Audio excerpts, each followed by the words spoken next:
బీజేపీలోకి ఇంకా చేరికలున్నాయన్నారు AP BJP chief MP Purandeswari. Delhi ఫలితం ఒక్కరి విజయం కాదని, దీనికోసం కార్యకర్తలు అహర్నిశలు శ్రమించారని అన్నారు. అగ్ర నాయకత్వం ఎప్పటికప్పుడు మార్గనిర్దేశం చేసిందన్నారు. దేశంలో ఎక్కడ ఎన్నికలు జరిగినా బీజేపీ ప్రత్యేక కార్యాచరణతో ముందుకు వెళుతుందంటున్నారు పురంధేశ్వరి. దీనిపై మరింత సమాచారం సీనియర్ కరెస్పాండెంట్ ఖాజా అందిస్తారు. మనతో పాటు మాట్లాడేందుకు బీజేపీ రాష్ట్ర అధ్యక్షుడు పురంధేశ్వరి ఉన్నారు. మేడం, ఈరోజు జాయినింగ్స్ అయ్యాయి, ఇంకా కూడా స్టేట్ వైడ్గా కూడా టచ్లోకి వస్తున్నారు నేతలు, ఇతర పార్టీల నుంచి అంటున్నారు. ఎవరెవరు ఇంకా టచ్లో ఉన్నారు, ఎంతమంది వస్తున్నారు చెప్పమండి, చూపిస్తాం.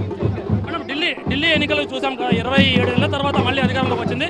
మిగతా రాష్ట్రాల్లో కూడా ఈ బీజేపీకి సంబంధించిన ఎలా ముందుకెళ్తుంది, ఏమంటారు బీజేపీ ఎన్నికలకు సంబంధించి? ఢిల్లీ భారతీయ జనతా పార్టీ ఎప్పుడు కూడా ఏ ఎన్నికైనా ఒక పర్టికులర్ కార్యాచరణతో ముందుకు వెళ్తుంది. మా అగ్రనాయకత్వం ఎప్పటికప్పుడు కార్యకర్తలకి వారి దిశానిర్దేశకత్వం చేస్తూ ఏ రకంగా పనిచేయాలో వారు తెలియజేస్తూ ఉంటారు.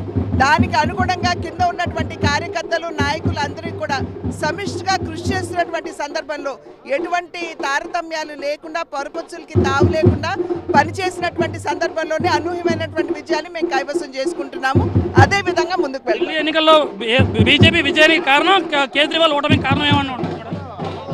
కేజ్రీవాల్ గారు ఏ విధంగా అక్కడ ఢిల్లీని వారు ధ్వంసం చేశారు మనందరికీ తెలుసు. ఖచ్చితంగా మంచి పాలనని ఢిల్లీకి అందించేటువంటి సత్తా భారతీయ జనతా పార్టీకి ఉన్నదని చెప్పి ప్రజలందరూ కూడా ఆశీర్వదించారు. అయితే నెగిటివ్ సైడ్ ఏదైతే ఉందో, మద్యం కుంభకోణంతో పాటు మరింత దేశం అభివృద్ధి అనేది లేకుండా ఢిల్లీని పాలన సాగించారు. అందుకే ఆ బీజేపీకి, ఆ డబుల్ ఇంజిన్ సర్కార్తో బీజేపీకి పట్టం కట్టారని ఆ ఢిల్లీ ప్రజలు కేంద్ర పురంధేశ్వరి రాష్ట్ర బీజేపీ చెప్తారు. మరోవైపు సంస్థాగతంగా పార్టీని అన్ని రాష్ట్రాల్లో కూడా బలోపేతం చేసి ముందుకెళ్తుందని చెప్తున్నారు. కెమెరా పర్సన్ బాబుతో ఖాజా టీవీ.